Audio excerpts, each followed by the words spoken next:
নাকি ইতিহাসে রয়ে যাবে একটি দুঃসহ অধ্যায় হিসেবে।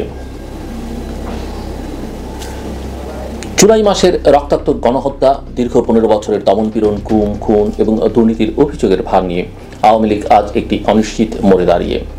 অভ্যুত্থানের পর দলটির শীর্ষ নেতারা কারাগারে কিংবা আত্মগোপনে।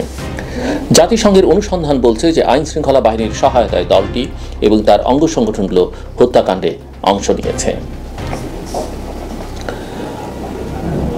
দুটো বিকল্প এখন সবার সামনে। রাজনৈতিক মহলে আওয়ামী লীগ নিয়ে দুটো বিকল্প ভাবনার আলোচনা চলছে।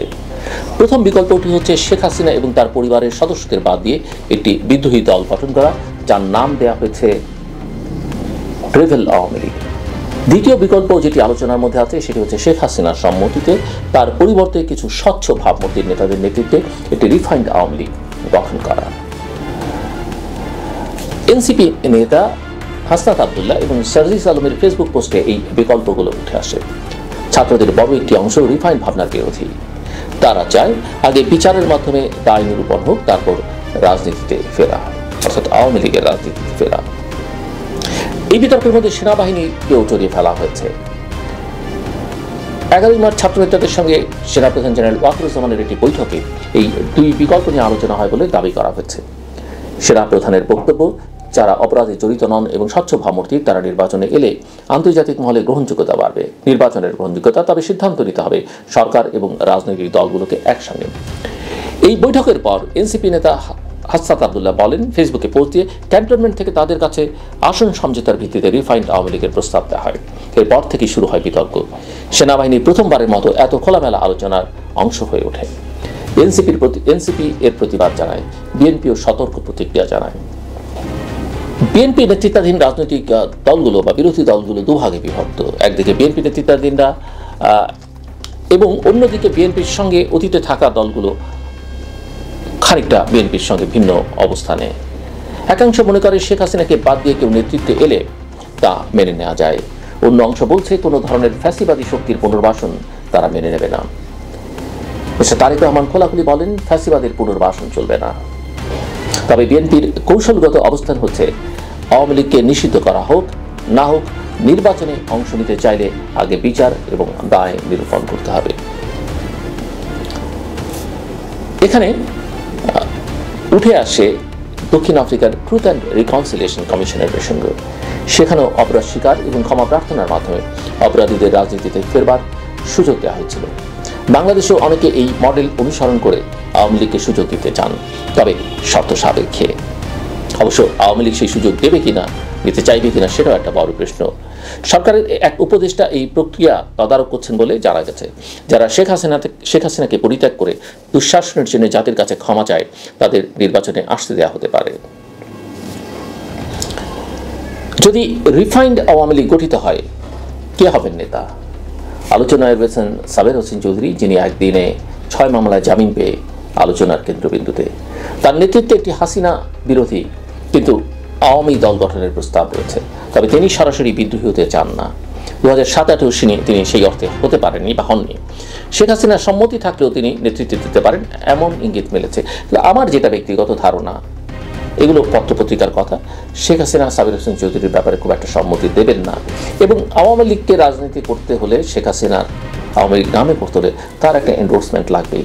একই সঙ্গে আমাদের প্রতিবেশী দেশেরও এক ধরনের হালকা প্রচ্ছন্ন হলেও একটা ব্লেসিংস লাগবে।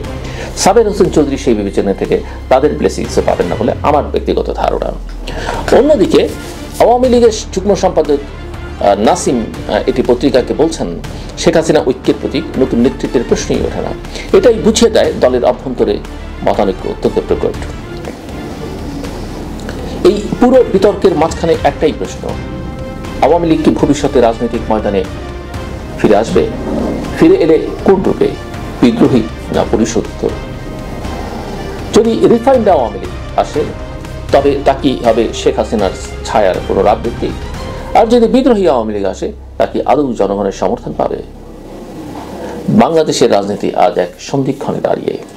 গণ আন্দোলনের মধ্য দিয়ে জন্ম নেয়া নতুন প্রজন্মের রাজনৈতিক নেতারা একটি দায়িত্বশীল, নৈতিক ও স্বচ্ছ রাজনৈতিক পরিবেশ চান, যদিও তাদের নিয়েও নানা রকমের প্রশ্ন এখন উঠছে।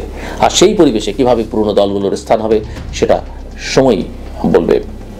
তবে একটা কথা আমি নিশ্চিত করে বলতে পারি যে আওয়ামী লীগের যে রাজনীতি দীর্ঘ সংগ্রাম লড়াইয়ের মধ্য দিয়ে, মুক্তিযুদ্ধের পূর্বে, মুক্তিযুদ্ধের মধ্য দিয়ে এবং মুক্তিযুদ্ধ পরবর্তীকালে, এই রাজনীতিটা বাংলাদেশ থেকে মুছে যাবে না।